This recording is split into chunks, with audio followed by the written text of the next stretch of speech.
ಸದಾಪುಷ್ಪಿ, ಪರಂಗಿಮಲ್ಲಿ, ಸದಾಬಹಾರ್, ಹೇನುಹು, ನಿತ್ಯ ಕಲ್ಯಾಣಿ, ಕಾಶಿ ಕಣಿಗಿಲೆ ಹೀಗೆ ಹಲವಾರು ಹೆಸರುಗಳಿಂದ ಕರೆಯಲ್ಪಡುವ ಈ ಗಿಡ ದಕ್ಷಿಣ ಅಮೆರಿಕಾದಿಂದ ಬಂದಿದ್ದು. ಇದರ ಮೂಲ ಸ್ಥಾನ ಮೆಡಗಾಸ್ಕರ್. ನಮ್ಮ ದೇಶದಲ್ಲಿ ಇದನ್ನು ಮಧುಮೇಹಕ್ಕೆ ಮನೆ ಔಷಧಿಯಾಗಿ ಬಳಸುತ್ತಾರೆ. ಇದರ ಎಲ್ಲಾ ಭಾಗಗಳು ಔಷಧೀಯ ಗುಣಗಳನ್ನು ಹೊಂದಿವೆ. ಬಹಳಷ್ಟು ಬಣ್ಣದ ಹೂ ಬಿಡುವ ಸಸ್ಯಗಳಿವೆ. ಆದರೆ ಸಾಮಾನ್ಯವಾಗಿ ಗುಲಾಬಿ ಮತ್ತು ಬಿಳಿ ಬಣ್ಣದ ಹೂ ಬಿಡುವ ಸಸ್ಯಗಳು ನಾವು ನೋಡುತ್ತೇವೆ. ಇದರಲ್ಲಿ ಬಿಳಿ ಹೂಗಳನ್ನು ಬಿಡುವ ಸಸ್ಯಗಳು ಹೆಚ್ಚು ಔಷಧೀಯ ಗುಣಗಳನ್ನು ಹೊಂದಿರುತ್ತವೆ ಎಂದು ಹೇಳಲಾಗಿದೆ. ನಾವೆಲ್ಲ ಈ ಹೂಗಳನ್ನು ಪೂಜೆಗೆ ಮಾತ್ರ ಬಳಸ್ತೀವಿ. ಆದರೆ ಇದನ್ನು ಔಷಧಿ ರೂಪದಲ್ಲಿ ಹೇಗೆ ಬಳಸಬೇಕು ಅಂತ ತಿಳಿದುಕೊಳ್ಳೋಣ. ಈ ಕಾಶಿ ಕಣಗಿಲೆ ಗಿಡ ಮಧುಮೇಹಕ್ಕೆ ರಾಮಬಾಣ. ಹಾಗಾದ್ರೆ ಇದನ್ನು ಹೇಗೆ ಬಳಸಬೇಕು? ಒಂದು ಹಾಗಲಕಾಯಿ, ಒಂದು ಟೊಮಾಟೊ ಮತ್ತು ಒಂದು ಸೌತೆಕಾಯಿ ಮತ್ತು 5 ರಿಂದ 6 ಹೂಗಳು, ಇವುಗಳನ್ನು ಚೆನ್ನಾಗಿ ತೊಳೆದು ಮಿಕ್ಸ್ ಮಾಡಿ ಜ್ಯೂಸ್ ತೆಗೆಯಬೇಕು. ಈ ಜ್ಯೂಸು 25 ರಿಂದ 30 ml ನಷ್ಟು ನಾವು ಬೆಳಗ್ಗೆ ಖಾಲಿ ಹೊಟ್ಟೆಯಲ್ಲಿ ಸೇವಿಸಿದ್ರೆ ಮಧುಮೇಹ ನಿಯಂತ್ರಣಕ್ಕೆ ಬರುವುದಷ್ಟೇ ಅಲ್ಲ, ಕಿಡ್ನಿ ಅಥವಾ ಮೂತ್ರಪಿಂಡ ಅಂತ ಏನ್ ಹೇಳ್ತೀವಲ್ಲ, ಆ ಮೂತ್ರಪಿಂಡದ ತೊಂದರೆ ಕೂಡ ಏನಾಗುತ್ತೆ ಇಲ್ಲಿ ಸರಿ ಹೊಂದುತ್ತದೆ.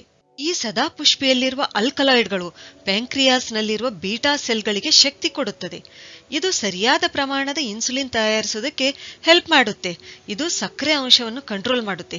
ಕೇವಲ 10 ದಿನದಲ್ಲಿ ಶುಗರ್ ಟೆಸ್ಟ್ ಮಾಡಿಸ್ಕೊಂಡ್ರೆ ಇದರ ಪ್ರಭಾವ ಏನಂತ ನಮ್ಗೆ ಗೊತ್ತಾಗುತ್ತೆ. ದೇಹದಲ್ಲಿ ಶೇಖರಣೆಗೊಂಡಿರುವ ಎಲ್ಲಾ ಟಾಕ್ಸಿಕ್ ವಸ್ತುಗಳು, ವಿಷವಸ್ತುಗಳು ಮೂತ್ರದ ಮೂಲಕ ಹೊರಹೋಗುತ್ತವೆ ಮತ್ತು ರಕ್ತ ಶುದ್ಧೀಕರಣಗೊಳ್ಳುತ್ತದೆ.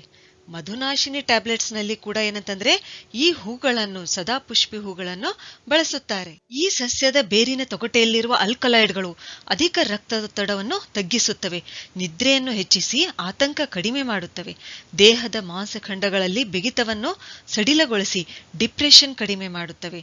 ಈ ಅಲ್ಕಲಾಯ್ಡ್ಗಳು ಕಾಲರಾ ಉಂಟು ಮಾಡತಕ್ಕಂಥ ವಿಬ್ರಿಯೋ ಕಾಲರೆ ಬ್ಯಾಕ್ಟೀರಿಯಾದ ಬೆಳವಣಿಗೆಯನ್ನು ಕೂಡ ನಿಯಂತ್ರಿಸುತ್ತವೆ.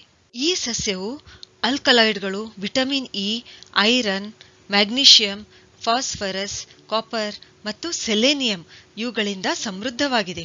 ಆದ್ರಿಂದಲೇ ಇದನ್ನು ಪೌಷ್ಟಿಕ ವಸ್ತುವಾಗಿ ಮತ್ತು ರಕ್ತ ಶೋಧಕ ಔಷಧಿಯಾಗಿ ಬಳಸ್ತಾರೆ. ಹಾಗಾದ್ರೆ ಇದನ್ನು ನಾವು ಹೇಗೆ ಬಳಸಬೇಕು? ಪೌಷ್ಟಿಕ ವಸ್ತುವಾಗಿ ನಾವು ಇದನ್ನ ಯಾವ ರೀತಿ ಬಳಸಬಹುದು? ಸದಾಪುಷ್ಪಿಯ ಬೇರಿನ ಪುಡಿ ಸ್ವಲ್ಪ ಮತ್ತು ಅದಕ್ಕೆ 4 ಪಟ್ಟು ಹೆಚ್ಚು ಕಲ್ಸಕ್ಕರೆ ಹಾಕಬೇಕು. ಯಾಕಂದ್ರೆ ಇದು ಸ್ವಲ್ಪ ಒಗರಾಗಿರುತ್ತೆ. ಈ ಮಿಶ್ರಣವನ್ನು 1 ಚಮಚ ಖಾಲಿ ಹೊಟ್ಟೆಯಲ್ಲಿ ಬೆಳಗ್ಗೆ ಸೇವಿಸಿದ್ರೆ ಇದು ಪೌಷ್ಟಿಕವಾಗಿ ಕೆಲಸ ಮಾಡೋದಷ್ಟೇ ಅಲ್ಲ, ಇದು ಬೊಜ್ಜು ಕೂಡ ಕಡಿಮೆ ಮಾಡುತ್ತೆ, ಮಧುಮೇಹ ನಿಯಂತ್ರಣದಲ್ಲಿಡುತ್ತೆ ಮತ್ತು ಹೈ ಬಿಪಿ ಕೂಡ ಏನಂತಂದ್ರೆ ಇದು ಕಂಟ್ರೋಲ್ ಮಾಡುತ್ತೆ. ಸದಾಪುಷ್ಪಿಯ ಮತ್ತೊಂದು ಅದ್ಭುತ ಲಾಭ ಏನಂತಂದ್ರೆ ಇದರಲ್ಲಿರುವ 4 ವಿಶೇಷ ಅಲ್ಕಲಾಯ್ಡ್ಗಳನ್ನು ವಿವಿಧ ಕ್ಯಾನ್ಸರ್ ಕೀಮೋಥೆರಪಿಗಳಲ್ಲಿ ಬಳಸುತ್ತಾರೆ. ಅವು ವಿನ್ಬ್ಲಾಸ್ಟಿನ್, ವಿನ್ಕ್ರಿಸ್ಟಿನ್, ವಿಂಡೆಸೈನ್ ಮತ್ತು ವಿನೋರೆಲ್ಬಿನ್. ಈ ಕಾಶಿ ಕಣಗಿಲೆ ಬೇರನ್ನು ಸುಟ್ಟು ಮಾಡಿದ ಸಂಸ್ಕರಿಸಿದ ಬೂದಿಗೆ ಕ್ಯಾನ್ಸರ್ ಕೋಶಗಳನ್ನು ನಾಶ ಮಾಡುವ ಶಕ್ತಿ ಇದೆ. ಇದು ಕ್ಯಾನ್ಸರ್ ನಿವಾರಕವೂ ಹೌದು. ಆದ್ದರಿಂದಲೇ ಸದಾಪುಷ್ಪಿಗೆ ಹೆಚ್ಚಿನ ಬೇಡಿಕೆ ಇದ್ದು ಭಾರತದಲ್ಲಿ ಇದನ್ನು ಹೆಚ್ಚಾಗಿ ಬೆಳೆಯಲಾಗುತ್ತಿದೆ. ಸ್ತ್ರೀಯರಲ್ಲಿ ಮಾಸಿಕ ಸ್ರಾವ ಅಧಿಕವಿದ್ದಲ್ಲಿ ಎಲೆಗಳಿಂದ ತಯಾರಿಸಿದ ಕಷಾಯ ಕುಡಿಯಬೇಕು. ಇದು ಅನೀಮಿಯಾ ಕೂಡ ನಿವಾರಿಸುತ್ತೆ.